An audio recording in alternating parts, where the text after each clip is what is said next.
Department they wanted ಆ issue raise ಮಾಡೋಕ್ಕೆ ಇವತ್ತು ನಮ್ಮನ್ನು ಕರೆದಿದ್ದು ಸರ್.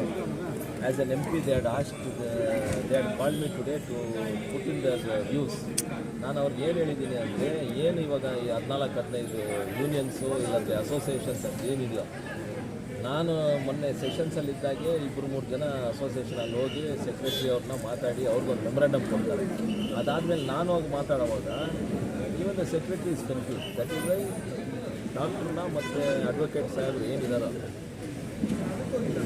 ಏನು ಹೈಕೋರ್ಟಲ್ಲಿ ಆಗಿದೆ ಅಂತೆಲ್ಲ ಅಂದಿದ್ದಾರೋ ಅವ್ರನ್ನೆಲ್ಲ ಬಂದು ದಯವಿಟ್ಟು ಇದನ್ನು ಪ್ರಾಬ್ಲಮ್ ಇವು escalate the problem to the secretary and ministry ಅಂತ ಹೇಳಿದ್ದೀನಿ.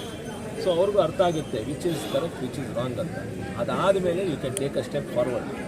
ನಾನು ಇದು 6 ತಿಂಗಳಿಂದ ಹೇಳ್ತಾನೆ ಇದ್ದೀನಿ, ಇದು ಇವತ್ತವರೆಗೂ ಏನೂ ಅಲ್ಲ. ಬಟ್ ಏನೋ ಇವತ್ತು ಎಲ್ಲರೂ ಸೇರಿದ್ದಾರೆ. ನಮ್ಮ ಅಡ್ವೊಕೇಟ್ ಸಾಹೇಬರು ಬಂದಿದ್ದಾರೆ, ಮತ್ತು ಡಾಕ್ಟರ್ ರಾಜೇಂದ್ರನ್ ಅವರು ಇದ್ದಾರೆ, ಮತ್ತು ನಮ್ಮ ಕೆ ರಾಜೇಂದ್ರ ಎಲ್ಲ ಇದ್ದಾರೆ. So let us see how best it can be done. 3 ವಾರ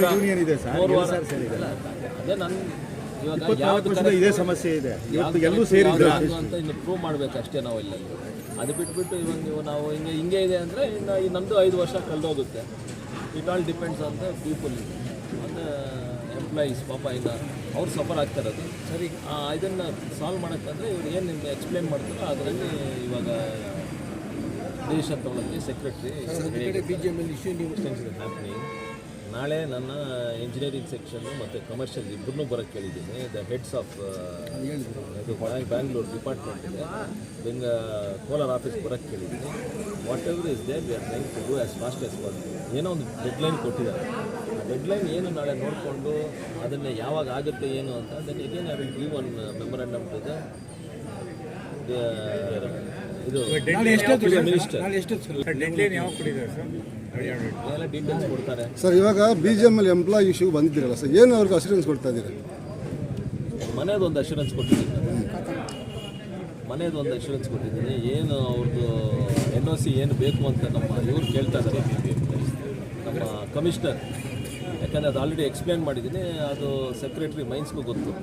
ಯಾಕೆಂದರೆ ಅವ್ರಿಗೆ ಅಲಾಟ್ಮೆಂಟ್ ಆಗಿರೋ ಸೈಟ್ 20/20 ಇಲ್ಲ 20/30 ಅದು ಸ್ವಲ್ಪ ಎಕ್ಸ್ಟೆಂಡು ಮಾಡ್ಕೊಂಡಿದ್ದಾರೆ. ಅಲ್ಲಿರೋ ಜನ ಇನ್ಹ್ಯಾಬಿಟೆಂಟ್ಸ್ ಇನ್ನೊಂದು 5-10 ಅಡಿ ಎಕ್ಸ್ಟ್ರಾನು ಮಾಡ್ಕೊಂಡಿರೋದು ಅದು ಅವ್ರಿಗೂ ಗೊತ್ತು. Secretary he will try to solve it ಅಂತ ಹೇಳಿದ್ದಾರೆ.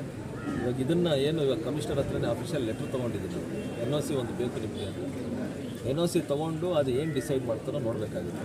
ಒಂದು ಅದು. ಸೆಕೆಂಡು ಇವಾಗ ನಾವು ನಿಮ್ಗೆ ಆವಾಗಲೇ ಅದೇ ಹೇಳ್ತಾರೆ, 18 ಅಸೋಸಿಯೇಷನ್ಸ್ ಇದ್ದಾಗ ಯಾರ ಮಾತು ಕೇಳಬೇಕು. ಸೊ ಇವ್ರನ್ನ ಕರ್ಕೊಬಂದು ಇವ್ರನ್ನ ಏನು ನಮ್ಮ ಡಾಕ್ಟ್ರು ಮತ್ತು ಅಡ್ವೊಕೇಟ್ ಏನಿದಾರೋ ಅವ್ರು ಬಂದರೆ ಅವ್ರು ಎಕ್ಸ್ಪ್ಲೇನ್ ಮಾಡಿದ್ರೆ ದಿಸ್ ಈಸ್ ಇಟ್ ಅಂತ. ಆಮೇಲೆ ಅಫಿಷಿಯಲ್ ಆಗಿ ಏನು ಹೈಕೋರ್ಟಲ್ಲಿ ಹಿಂಗಾಗಿದೆ, BGML employees R asking for VRS, not for rehabilitation. So there are 2 words which are there. One is settlement and one is rehabilitation. And the government knows that mining cannot happen in BGML. ಅದು ಅವ್ರಿಗೂ ಗೊತ್ತು. ಇವಾಗ ಹೆಂಗೆ ಹಿಂಗೆ ಲೆಟ್ರಿಗೆ ಹೋಗಿ ಹಿಂಗೆ ಬರ್ತಾ ಇದ್ದರೆ ಅವರು ಕನ್ಫ್ಯೂಸ್ ಆಗಿದ್ದಾರೆ. So let me try this final solution. ಸರಿ. ಈಗ ನಿಮ್ಮ ಉರಿಗಂ ರೈಲ್ವೆ ಸ್ಟೇಷನ್ ಟಿಕೆಟ್ ಕೌಂಟರ್ ಎಲ್ಲ ಕಟ್ಟಡ ಎಲ್ಲ ಕಟ್ಟಿ ಸುಮಾರು 6 ತಿಂಗಳಾಗಿದೆ, ಇವತ್ತರೆಗೂ ಓಪನ್ ಮಾಡಿಲ್ಲ. ಆಮೇಲೆ ಉರಿಗಂ ರೈಲ್ವೆ ಸ್ಟೇಷನ್ ಫ್ಲೈ ಓವರ್ಗೆ ಸ್ವಲ್ಪ KH ಮುನಿಯಪ್ಪ ಅವರು ಮಿನಿಸ್ಟರ್ ಆಗಿದ್ದ ಸಂದರ್ಭದಲ್ಲೇ ಫ್ಲೈ ಓವರ್ ಮಾಡಲಿಕ್ಕೆಲ್ಲನೂ ಆಗಿತ್ತು. ಬಟ್ ಅದೇ ಏನಾಯಿತು ಅದೆಲ್ಲ ಏನಾದರೂ ನಿಮಗೆ ಗೊತ್ತಿದೆಯಾ? ಅದು ವಾಟ್ ಎವರ್ ನಾವು ಉರಿಗಂ ಸ್ಟೇಷನ್ ಏನು ರೆಡಿಯಾಗಿದೆಯೋ ಇನಾಗ್ರೇಷನ್ ಮಾಡೋಕ್ಕೆ people need to come from Delhi to inaugurate ಅಂತ ಹೇಳ್ತಾರೆ ಅಫಿಷಿಯಲ್ಸ್ ಆಗ್ಬಿಟ್ಟು. So it depends on that dates what and all is happening ಅಂತ ಮೊನ್ನೆ ಹೇಳಿದ್ರು. I told there is no issue of having that.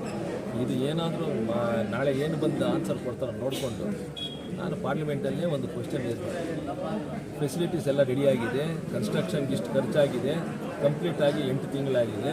ಸುಮ್ಮನೆ ಅದನ್ನು ಯಾರೋ ಬಂದು ಟೇಪ್ ಕಟ್ ಮಾಡೋಕ್ಕೆ ಇದು ಮಾಡ್ಕೊಳ್ಳೋದು ಏನೂ ಇಲ್ಲ. There is no need of red tape is ಅಂದರೆ let the open it up ಅಂತ ಹೇಳ್ತೀವಿ.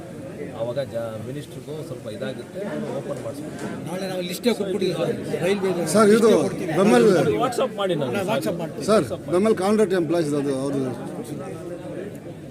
ನಿಮಗೂ ಗೊತ್ತು ಕಾಂಟ್ರಾಕ್ಟ್ ಎಂಪ್ಲಾಯೀಸ್ ಏನು ಅಂತ. ಮತ್ತೆ ಅದನ್ನು ನಾವು ಇದು ಮಾಡೋದು ಬೇಕಾಗಿಲ್ಲ. ಬೆಮ್ಮೆಲ್ ಅವ್ರ HR ಮಾತಾಡಿದ್ಮೇಲೆ they are discussions going on regarding monetary benefits and other benefits which we are suppose to give. ಅದು ಆಲ್ಮೋಸ್ಟ್ 1-2 ಡಿಸ್ಕಷನ್ ಆಗಿದೆ. ಅದನ್ನು I think it is coming to a positive end ಅಂತ ಹೇಳಿದ್ದಾರೆ. Regarding permanent employment that is not in my hand is not in the BEMEL CMD side, because that depends on the labor laws and all that. Sir ಪಕ್ಷ ಸಂಘಟನೆಗೆ ನೀವು MP ಆದ Sir, some delegates may come to you, sir, came to you after your successing. அவங்க ಒಂದು ನಿಮ್ಮ ಹತ್ರ ಮಾತಾಡಿ ನಮಗೆ ಮೈನಿಂಗ್ ಸ್ಪೋರ್ಟ್ಸಿಗೆ ರೆಕಮೆಂಡ್ ಮಾಡಿ ನಮಗೆ ಡಂಪು ಬೇಕು ಅದು ಬೇಕು ಅಂತ ಕೇಳಿದ್ರು. ನನಗೂ ಗೊತ್ತು, ಗುಂಪಾಗಿ ಬಂದರು ನಿಮ್ಮ ಹತ್ರ. ನಿಮ್ಮ ಮನಸ್ಸಿಗೆ ಏನು ಬಂತೋ ಯಾವ ರೀತಿ ನೀವು ಅದನ್ನು ತಗೊಂಡ್ರೋ ಗೊತ್ತಿಲ್ಲ. But as per our employees ನಾವು 200-800 ಜನ 2800 ಎಂಪ್ಲಾಯೀಸು ಒಗ್ಗಟ್ಟಾಗಿ ಇದ್ದೀವಿ. ನಾವೇ ಎಲ್ಲ ಸೇರಿಕೊಂಡು ಕೇಸ್ ಹಾಕಿದ್ದು ವಿನ್ ಮಾಡಿದ್ವಿ. ದಿಸ್ ದ ಅಮೌಂಟ್ ನಮಗೆ ಬಂದೇ ಬರಬೇಕು. ಅದಕ್ಕೆ ಏನಾದರೂ ನೀವು ನೀವೇನು ಹೇಳ್ತಾ ಇದ್ದೀರೋ ಅದು ನಿಮ್ಮ ಹೈಕೋರ್ಟ್ ನಿಮ್ಮ ಲಾಯರ್ ಏನು ಗೆದ್ದಿದ್ದಾರೋ, ನಿಮ್ಮ ಡಾಕ್ಟರ್ ರಾಜೇಂದ್ರ ಬಂದಿದ್ರು, ಅವರಿಬ್ಬರು ನನಗೆ ಡೆಲ್ಲಿ ಹತ್ರ ಬಂದರೆ ಅವ್ನು ಕರ್ಕೊಂಡು ಹೋಗಿ ಸರಿ ಸರ್ ಮಾಡ್ತೀರಾ. ಬಟ್ ಇದು ಇಲ್ಲ ಸರ್. ಇವಾಗ ನಾನು ಸೆಕ್ರೆಟರಿ ಮೀಟ್ ಮಾಡಿದಾಗ ಅವರೇ ಒಂದು ಲೆಟ್ರ್ ಎತ್ತು ತೋರಿಸಿದ್ರು, ಅದನ್ನು ಕ್ಲಿಯರ್ ಮಾಡಿದ್ರು. ಲೆಟ್ರ್ ತೋರಿಸಿದ್ರು, see one association is come and saying they want to start the mining. ಅದೆಲ್ಲ ಬಂದಾಗ 1850 ಕೋಟಿನೂ ಆಚೆ ಬರುತ್ತೆ, ಎಲ್ಲ ಆಚೆ ಬರುತ್ತೆ. ಅದ್ರ ಬದಲು we are asking for VRS, we want ಒಂದು settlement. That's all. We don't want for ಅದೇ ಸರ್. ರಿಹ್ಯಾಬಿಲಿಟೇಷನ್. ನಾವು ಎಲ್ಲ 60 ಕ್ರಾಸ್ ಆಗಿಬಿಟ್ಟಿದ್ದೀವಿ. ನಾನು ಹೇಳೋದು ಅರ್ಥ ಮಾಡ್ಕೊಳ್ಳಿ. ಅದೇ ನೀವು ನನಗೆ ಎಕ್ಸ್ಪ್ಲೇನ್ ಮಾಡೋದಲ್ಲ, ನನಗೆ ಅರ್ಥ ಆಗಿದೆ. ಎಕ್ಸ್ಪ್ಲೈನ್ ಇಲ್ಲ ಸರ್, ಹೇಳ್ತಾ ಇದ್ದೀನಿ ಅಷ್ಟೇ. ನಮ್ಗೆ VRS ನೀವು ಸೆಟಲ್ಮೆಂಟ್ ಬೇಕು. But people are going asking for revival of the ಇದು ಅಂತ. ರಿವೈವಲ್ ಕ್ವಶನ್ನೇ ಇಲ್ಲ ಸರ್. ನಮಗೆ ಸೆಟಲ್ಮೆಂಟ್ ನನಗೂ ಅರ್ಥ ಆಗ್ತಾ ಇದೆ, ಅದೇ ನನಗೂ ಅದು ಅರ್ಥ ಆಗ್ತಾ ಇದೆ. ಅಲ್ಲಿ ಕನ್ವಿನ್ಸ್ ಮಾಡೋದು ಯಾರು ನಿಮಗೆ? ಅಲ್ಲಿ ನಾನು ಒಬ್ಬನೇ ಹೋಗಿ ಕನ್ವಿನ್ಸ್ ಮಾಡೋಕ್ಕಾಗಲ್ವಲ್ಲ. ಕರೆಕ್ಟ್. 4-5 ಗ್ರೂಪ್ ಹೋಗಿ ಅಲ್ಲಿ ಲೆಟರ್ಸ್ ಕೊಡ್ತಾ ಇದ್ರೆ 25 ವರ್ಷದಿಂದ ಹಿಂಗೆ ಮಾಡ್ತಾ ಇದ್ದಾರೆ ಸರ್. ಒಂದು ದಿನಕ್ಕೆ